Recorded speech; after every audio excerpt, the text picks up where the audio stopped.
Rekor Barcelona dan Inter Milan jelang leg kedua Liga Champions. Pujian setinggi langit Toni Kroos untuk Pedri. Legenda AC Milan akui kehebatan Lamine Yamal. Wonderkid Barcelona adalah bocah istimewa yang tak ada bandingannya. Barcelona bergerak, buru bintang muda Mallorca.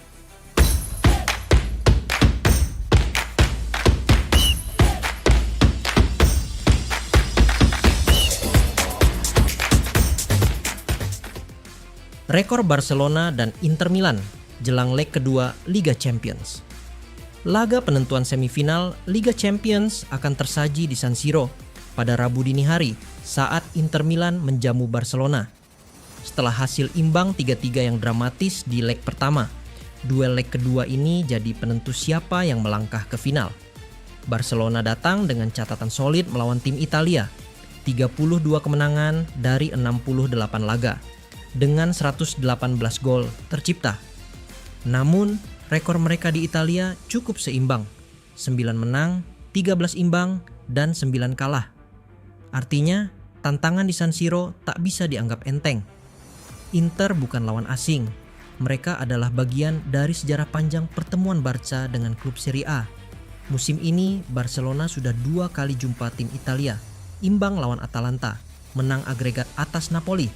Tapi Inter jelas berbeda level, terutama saat bermain di depan tifosi mereka sendiri. Barcelona punya modal, belum terkalahkan lawan klub Italia musim ini dan tampil cukup konsisten di Eropa. Mereka menang 4 dari 6 laga tandang, termasuk di Lisbon dan Dortmund.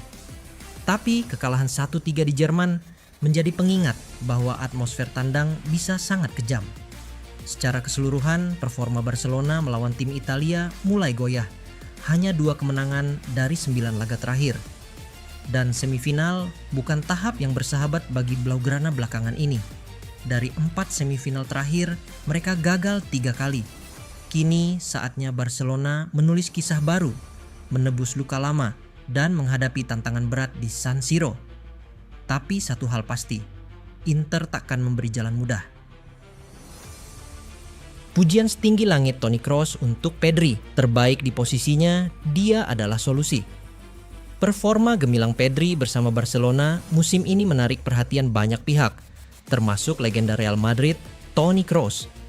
Meski berasal dari klub rival, Kroos tak ragu menyebut Pedri sebagai gelandang terbaik dunia saat ini.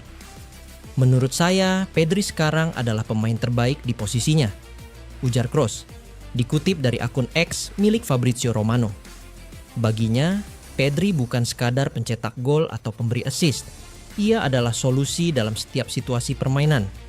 Musim 2024-2025 benar-benar jadi panggung bagi Pedri bersinar. Di usia 22 tahun, ia jadi tulang punggung Barcelona di bawah arahan Hansi Flick. Sebagai penghubung antara lini tengah dan lini depan, peran Pedri begitu vital. Ia tak hanya mengatur tempo permainan, tapi juga jadi motor serangan utama.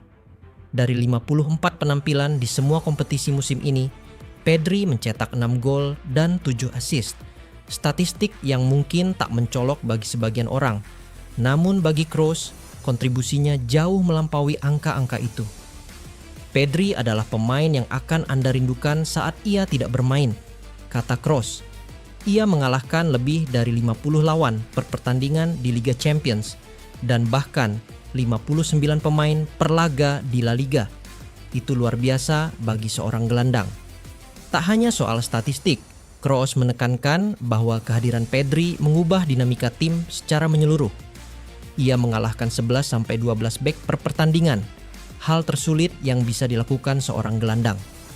Musim ini, Pedri telah mengantar Barcelona menjuarai Copa del Rey dan kini berada di jalur perebutan 2 gelar tersisa, La Liga dan Liga Champions. Jika mampu mempertahankan performanya, musim ini bisa jadi salah satu musim terbaik dalam karier Pedri dan mungkin awal dari era baru di lini tengah Barcelona. Legenda AC Milan akui kehebatan Lamine Yamal.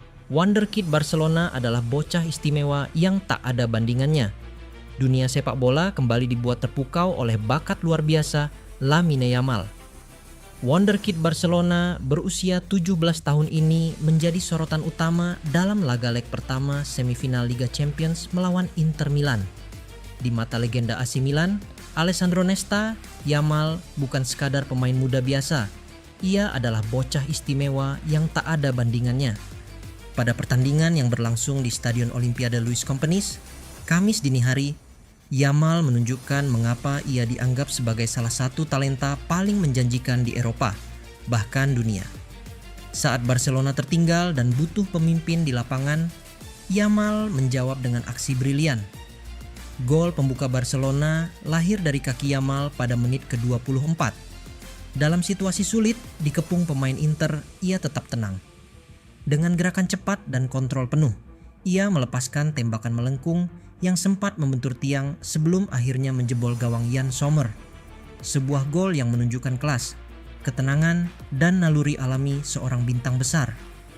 Alessandro Nesta pun angkat topi. Ia menyebut Yamal sebagai fenomena, bocah istimewa yang tidak dimiliki tim lain. Bukan hanya karena golnya, tapi karena cara Yamal membaca permainan, mencari ruang, dan menciptakan solusi di momen-momen krusial. Dalam usia yang masih sangat muda, Yamal telah menunjukkan kedewasaan luar biasa di panggung sebesar Liga Champions. Ia tidak sekadar tampil, tapi memimpin. Dan itulah yang membuat banyak legenda, termasuk Nesta, yakin bahwa masa depan sepak bola sebagian berada di kaki Lamine Yamal. Pertandingan berakhir imbang 3-3, namun performa Yamal meninggalkan kesan mendalam.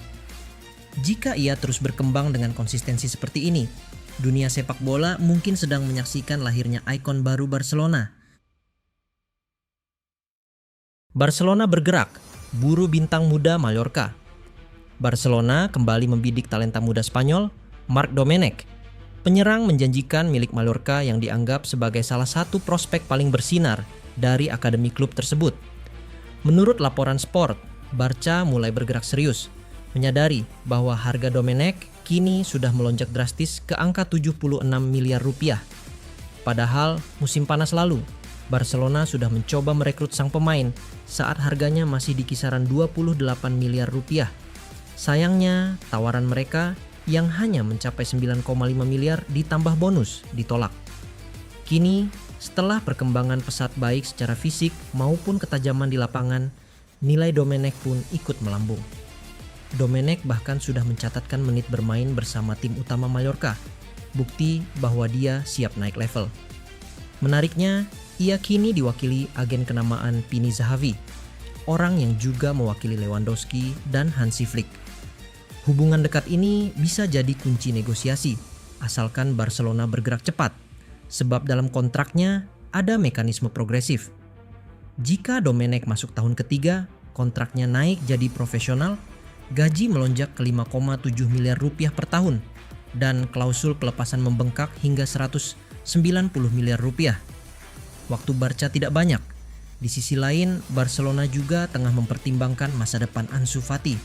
Meski sempat diharapkan bisa bangkit setelah masa pinjaman, performanya belum kembali ke level semula. 3 klub La Liga, Sevilla, Valencia, dan Real Sociedad disebut tertarik. Sevilla disebut jadi destinasi favorit Ansu, tapi masalah keuangan klub bisa menghambat transfer. Sementara Valencia dan Sociedad dinilai lebih siap secara finansial dan percaya bisa membantu Ansu menemukan kembali performa terbaiknya. Dengan rencana perampingan gaji dan fokus pada pemain yang konsisten, Barcelona kini mulai terbuka untuk melepas Ansu Fati dan membuka ruang bagi generasi baru seperti Marc Domènech.